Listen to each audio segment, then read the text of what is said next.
আসসালামু আলাইকুম ওয়া রাহমাতুল্লাহি ওয়া বারাকাতুহু।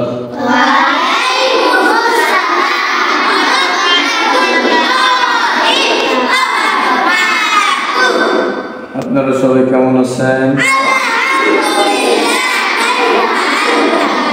আলহামদুলিল্লাহ। আল্লাহ তাআলা অসংখ্য মেহেরবানি যে আল্লাহ তাআলা আমাদেরকে আবারও এক সপ্তাহ পর আজকে আমাদের আয়োজন প্রশ্ন এবং উত্তর পর্ব। আমরা প্রতিনিয়ত প্রতি সপ্তাহে প্রশ্ন এবং উত্তর পর্বগুলো করে থাকি ইসলামিক ধাঁচে এবং ইসলাম সম্পর্কে প্রাধান্য দিয়ে থাকা হয়। তো ইনশাল্লাহ আমরা চাইব আজকেও ইনশাল্লাহ প্রশ্ন এবং উত্তর পর্ব নিয়ে আমরা চলে এসেছি। বাচ্চাদের কাছ থেকে সুন্দর সুন্দর প্রশ্ন নিব এবং আমি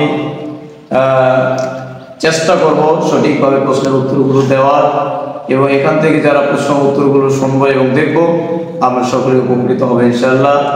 আপনারা বেশি বেশি এই প্রশ্ন উত্তরগুলোকে সাপোর্ট দেবেন এবং শেয়ার দেবেন, কমেন্ট করবেন, লাইক করবেন, যাতে করে অন্যের কাছে এই জিনিসগুলো দ্রুত গতিতে পৌঁছে যায়, সকলে যেন উপকৃত হতে পারে ইনশাআল্লাহ। এখন আমরা প্রশ্ন পর্ব শুরু করতে যাচ্ছি। এ পর্যায়ে প্রশ্ন পর্ব শুরু হবে। প্রশ্ন করবেন আয়েশা জান্নাত।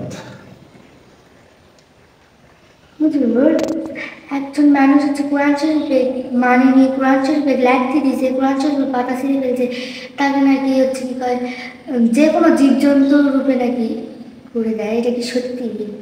হ্যাঁ, তুমি যে প্রশ্ন করেছো কোরআন শরীফের সঙ্গে অবমাননা, কোরআন শরীফকে অমর্যাদা দেওয়া, এটা ইসলামের জঘন্যতম অপরাধ।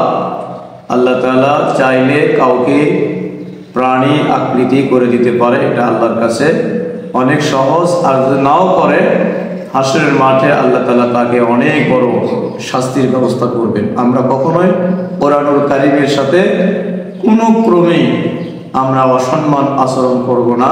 সদা সর্বাবস্থায় কোরআনুল কারীমকে সম্মান দিব, কারণ কোরআনুল কারীম হচ্ছে মহাগ্রন্থ আল কোরআন, আল্লাহর পক্ষ থেকে পাঠানো ওহীর কথা, আল্লাহর কালাম। আমরা সবসময় কোরআনুল কারীমকে সম্মান দেব ইনশাআল্লাহ। বসে হুজুর, আমি নামাজ পড়েছি, একজন নামাজ পড়তে পারছে না, আমি যদি তাকে শিখিয়ে দিই তাহলে কেমন নামাজ পড়বে? নামাজ পড়তে পড়তে তো আর কাউকে শিখে দেওয়া যাবে না। তুমি যদি নামাজ পড়তে লাগছো, শুরু করছো নামাজ, এখন শুরু করো অবস্থায় যদি আরেকজনকে শিখে দাও, তাহলে তো তোমার নামাজ হবে না। আবার যদি তুমি শিখাতে চাও, তাহলে তাকে অন্য সময় অন্যভাবে শিখাতে হবে, তাহলে সমস্যা হবে। বসে হুজুর, আমি নামাজ পড়তেছি আর আমার সাইডে মোবাইল লেগেছে, মোবাইলের সব দিয়ে আমার কানে দিয়েছে, আমার পাপ হবে না? আমার পাপ হবে? যে ব্যক্তি নামাজ পড়বে, মনে করো তুমি নামাজ পড়তেছো, তোমার পাশে একজন মোবাইল চালাচ্ছে, মোবাইলের যে শব্দ এটা তোমার কানে আসতেছে, এর জন্য যে এটা চালাচ্ছে তারই পাপ হবে, তোমার কোনো পাপ হবে না, তার পাপ হবে। হুজুর, একটা হিন্দু মেয়ে হিন্দু থেকে মুসলিম হয়েছে, এখন সে মুসলিম থেকে আবার হিন্দু হয়েছে, তারপরে যদি এই মুসলিম হওয়ার জন্য সে কি সওয়াব পাবে? একজন মানুষ হিন্দু ছিল, হিন্দু থেকে আবার মুসলমান হয়েছে, মুসলমান হয়ে আবার হিন্দু হয়ে গেছে, তার কোনো আমলি কাজে আসবে না। সে যে অবস্থায় মারা যাবে, ওই অবস্থায় যদি সে হিন্দু হয়ে মারা যায়, আগে কোনো আমল তার কাজে আসবে না। আবার পরিশেষে যদি সে বুঝতে পারে ভুল, আল্লাহর কাছে ফিরে আসে, তাহলে আল্লাহ তাকে মাফ করে দিতে পারে, তাছাড়া মাফ করবে না। হুজুর, এই দুনিয়াতে কোন প্রাণী আগে আসছে? এই দুনিয়াতে কোন প্রাণী? আল্লাহ তাআলা সর্বপ্রথম তো দুনিয়াতে সৃষ্টি করছে, সম্ভবত এটা আমার সম্ভবত সঠিক নাও হতে পারে, সম্ভবত ঘোড়া, সম্ভবত ঘোড়া, বসে সঠিক নাও হতে পারে। হুজুর, আমরা দেখি কোরবানি জবাইয়ের সময় দেখি কখনো মানুষ জবাই করে, কখন মানুষ ডেকে জব করায়, কখনো হুজুর ডেকে জব করে। আমরা কি হুজুর ডেকে জব করা ঠিক হবে না নিজেরাই জব করা, কোনটা ঠিক? মাশাআল্লাহ, সুন্দর একটি প্রশ্ন। যে কোরবানির পশু নিজে জবাই করা ভালো না হুজুর দিয়ে জবাই করা ভালো, তাই না? প্রশ্নটা তোমার এটা। সেটি হচ্ছে যদি কোনো ব্যক্তি কোরবানির পশু জবাই নিজে করতে পারে, তার সাহস, তার জানা আছে, তার শক্তি আছে, সে যদি নিজে পারে তাহলে এটা হবে তার জন্য উত্তম। আর যদি না পারে সেক্ষেত্রে হুজুর দিয়ে জবাই করে নিতে পারবে, কোনো সমস্যা নেই। বসে। হুজুর, আমি যদি কোনো একটা কুরবানির গরু কিনে নিয়ে আসি, তারপর তার যদি বাচ্চা হয়, তারপর গরুটা যদি মারা যায়, আমি যদি গরুটার বাচ্চাকে কুরবানি দিই তাহলে কি আমার কুরবানি হবে? কুরবানির পশু কিনে আনছো, কেনার পরে বাচ্চা হয়েছে, বাচ্চা হওয়ার পরে কুরবানির যে কেনা হয়েছে ওটা মারা গেছে, আর বাছুরটা আছে এটা পরে কুরবানি দিছে, হ্যাঁ কোনো সমস্যা নেই, কুরবানি হয়ে যাবে, কোনো সমস্যা।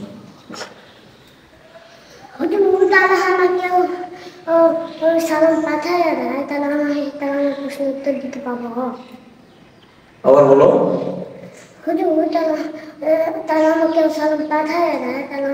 ও, তোমাকে যদি কেউ সালাম পাঠায় দেয়, মাশাআল্লাহ, অত্যন্ত সুন্দর একটি প্রশ্ন, যে অন্য কারো মাধ্যমে তোমার কাছে সালাম পাঠায় দেয়, তাহলে তুমি কি সালামের উত্তর দিতে পারবে, তাই না? হ্যাঁ, অবশ্যই। কেউ যদি কারো মাধ্যমে তোমার কাছে সালাম পাঠায় দেয়, তুমি সালামের উত্তর দিবে। কিভাবে উত্তর দিবে? ওয়া আলাইকা ওয়া আলাইকুমুস সালাম, এইভাবে উত্তর দিতে হবে। সুন্দর, মাশাআল্লাহ, জাযাকাল্লাহ।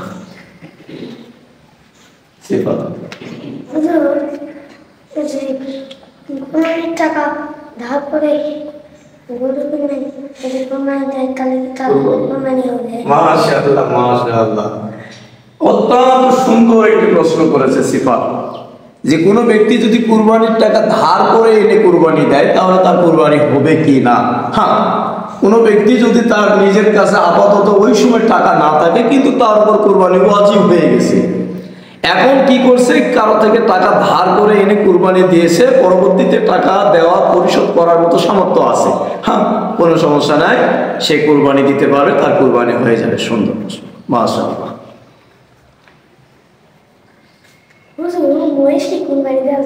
মাশাআল্লাহ, সুন্দর একটি প্রশ্ন। আমি ইতিপূর্বে বলেছিলাম যে কয়েক ধরনের প্রাণী, তার মধ্যে মহিষ, মহিষ দিয়েও কুরবানি দেওয়া যাবে, কোনো সমস্যা নেই, মহিষ দিয়েও কুরবানি দেওয়া যাবে। মাশাআল্লাহ। ছেলেরা গরু জবাই করে, মেয়েরা গরু জবাই করতে পারবে না? হ্যাঁ, আবার বলুন। ছেলেরা গরু জবাই করে, মেয়েরা কি গরু জবাই করতে পারবে না? সুন্দর একটি দরকারি প্রশ্ন। ছেলেরা যদি পশু জবাই করতে পারে তো মহিলারা পারবে কি না? হ্যাঁ, ছেলেরা জবাই করতে পারলে মহিলাও পারবে, কিন্তু মহিলারা জবাই করতে হলে তাকে পর্দার সাথে, পর্দার মধ্যে জবাই করতে হবে। কোনো পরপুরুষের সামনে খোলা ময়দানে জবাই করা যাবে না। সে যদি জবাই করতে পারে তাহলে সে পর্দার ভিতরে জবাই করতে পারবে, এবং সেখানে কোনো পুরুষ থাকা যাবে না মাহারিম ছাড়া। মাহারিম পুরুষ থাকলে সে জবাই করতে পারবে, কোনো সমস্যা নেই, জবাই করতে পারবে। মাশাআল্লাহ। কোনো মানুষ যদি একজন যদি কোনো মানে কিনতে পাঠায় তাহলে ওই তো ওখানে যদি কোনো মানে যায় তাহলে গুনাহ হবে। আবার বলেন প্রশ্ন। কেউ যদি অন্য মানুষকে যদি কোন মানে কেনার জন্য টাকা দেয় তাহলে ওই যদি ওটা নিয়ে যদি কোন মানে দেয় তাহলে পাপ হবে। সুন্দর একটি প্রশ্ন।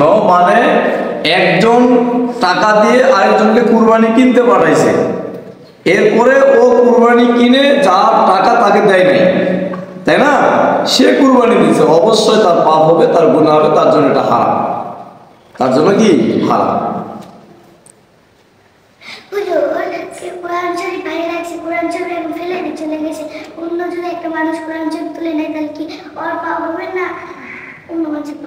যে কোরআন শরীফ ফেলে দিয়ে গেছে তার পাপ হবে, আর যে কোরআন শরীফ উঠায় নিছে তার সওয়াব হবে।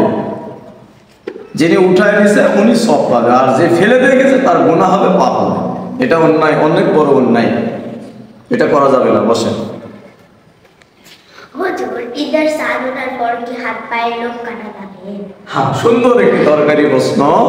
কুরবানি ঈদের চাঁদ কালকে উঠে গেছে, আজ থেকে দিন গণনা শুরু, আর কুরবানি না হওয়া পর্যন্ত চুল, দাড়ি, হাত পায়ের নখ দাড়ি বলতে দাড়ি যতটুকু রাখার হুকুম আসছে এর কম কাটা যাবে না। চুল, হাত পায়ের আঙ্গুলের নখ এগুলো কোনোটাই কাটা যাবে না, কুরবানির দিন কাটতে হবে। তাহলে এটা একটা মুস্তাহাব আমল, অনেক সওয়াব আল্লাহ তাআলা দান করবে। আমরা কেউ কুরবানির চাঁদ উঠে গেছে, আজ থেকে গণনা শুরু, আমরা কেউ হাতে পায়ের আঙ্গুলের নখ আর কাটবো না, মাথার চুলও কাটবো না, ঠিক আছে ইনশাআল্লাহ। নামাজের সময় সালাম ফিরার পর যদি আমি বাইরে ঘুরে বেড়াই কি তার পাপ হবে? নামাজের পর সালাম ফিরানোর পর যদি আমি বাইরে ঘুরে বেড়াই কি তার পাপ হবে? না, নামাজ শেষ হয়ে গেছে, এখন বাইরে ঘুরে বেড়ালে আর পাপ হবে না, কোনো পাপ না, পাপ হবে না। বসো। হুজুর, আমি যদি কুরবানি দিতে চাই, পরে যায় যদি কুরবানি না দিই তাহলে কি পাপ হবে? হ্যাঁ, সুন্দর একটি দরকারি প্রশ্ন। কোনো একজন ব্যক্তি কুরবানি করার নিয়ত করছে, সে যদি গরিব হয় তাহলেও তার উপর ওয়াজিব হয়ে গেল।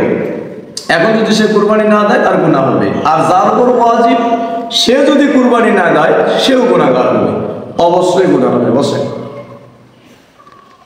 হুজুর, আমি যদি এখন কুরবানি দেই, এখন আমি ছুঁয়ে দিছি, ফকির মিসকিনের দিব, যদি না দেই তাহলে আমার কি পাপ হবে?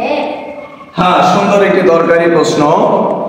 তোমার যে কুরবানির গোশত, এখান থেকে তুমি এক ভাগ ফকির মিসকিনেরটাও রেখে দিছো, এটা যদি তুমি বিতরণ না করো তোমার পাপ হবে না। এমন হলো যে তোমার এই গোশতটা বিতরণ করলে তোমার নিজের বাড়িরই খেতে পারবে না, তাহলে সেক্ষেত্রে তুমি যদি বিতরণ না করো পাপ হবে না, সমস্যা নেই। বসে। হুজুর, আমি যখন গরু জবাই করাই, আমরা যদি গরুটা যদি মুখে যদি ধরে মারে, অন্য কিছু গরুটা যদি জবাই করে দেয় তাহলে কি ওর কি কুরবানি হবে? গরু জবাই করতে লেগে গরু উঠে চলে গেছে, আবার ধরে এনে জবাই করছে, অন্য কেউ জবাই করছে। হ্যাঁ, যে কোনো একজন ব্যক্তি জবাই করে দিলে আল্লাহর নাম নিয়ে বিসমিল্লাহ আল্লাহু আকবার বলে যদি জবাই করে দেয় তাহলে সেটা জবাই হয়ে যাবে, কুরবানি হয়ে যাবে, কোনো সমস্যা নেই। হুজুর, একজন হিন্দু মেয়ে রোজা করে আবার পূজাও করে, তাহলে তার পাপ হবে? হিন্দু মেয়ে রোজাও করে পূজাও করে, তো রোজাও তার কোনো কাজে আসবে না, পূজা করলে তো তার গুনাহ হবে, পূজা তো করলে তো এমনি গুনাহ হবে, আর রোজা করার কারণে এটা তার কোনো সওয়াব হবে না। যদি আল্লাহ এই ওসিলায় কখনো তাকে মুসলমান বানায় দেয়, হয়তো তার উপকার এটা হতে পারে। হুজুর, আমি যদি একটা কুরবানি গরু কিনে জবাই দিয়ে বাড়ি নিয়ে যাই, তো সেই সময় যদি গরুটা মরে যায় তাহলে কি হবে? কুরবানির পশু জবাই করতে নিয়ে গিয়ে আগেই মারা গেছে, যদি সে গরিব মানুষ হয় তাহলে আর কি করবে, তার জন্য এটা ধৈর্য ধরা, আল্লাহর কাছে দোয়া করবে। আর যদি ধনী মানুষ হয় চাইলে সে আবার কুরবানি একটা পশু কিনে এনে আবার কুরবানি জবাই করে দিতে পারে, তাহলে তার জন্য অনেক সওয়াব হবে ইনশাআল্লাহ। বস। মাশাআল্লাহ, আমাদের সাপ্তাহিক প্রশ্ন এবং উত্তর পর্ব এ পর্যায়ে শেষ হয়ে গেল। আমরা চাইব ইনশাআল্লাহ এই প্রশ্ন পর্ব থেকে সুন্দর সুন্দর প্রশ্ন উত্তরগুলো আমরা সঠিকভাবে আমল করব। আর বিশেষ করে যারা আমাদের দর্শকবৃন্দ আছেন, যারা আমাদের এই চ্যানেলকে সাবস্ক্রাইব করেছেন অথবা ফলো দিয়ে রেখে আমাদের এই ভিডিওগুলো উপভোগ করছেন, যদি কোনো সময় কোনো অবস্থাতে আমাদের প্রশ্নের উত্তরগুলোর মধ্যে কোনো কনফিউশন থেকে থাকে তাহলে আপনারা আমাদেরকে কমেন্ট বক্সে আমাদেরকে সুন্দর পরামর্শ দিবেন, যাতে করে আগামী দিনে আমরা আরো সুন্দর সুন্দর প্রশ্নের উত্তরগুলো সহজভাবে দিতে পারি। আল্লাহ তাআলা আপনাকে, আমাকে, আমাদের সবাইকে এই আজকের এই প্রশ্ন এবং উত্তর পর্ব থেকে শিক্ষা নিয়ে সামনের জীবনে আমল করার তৌফিক দান করুন। আমিন।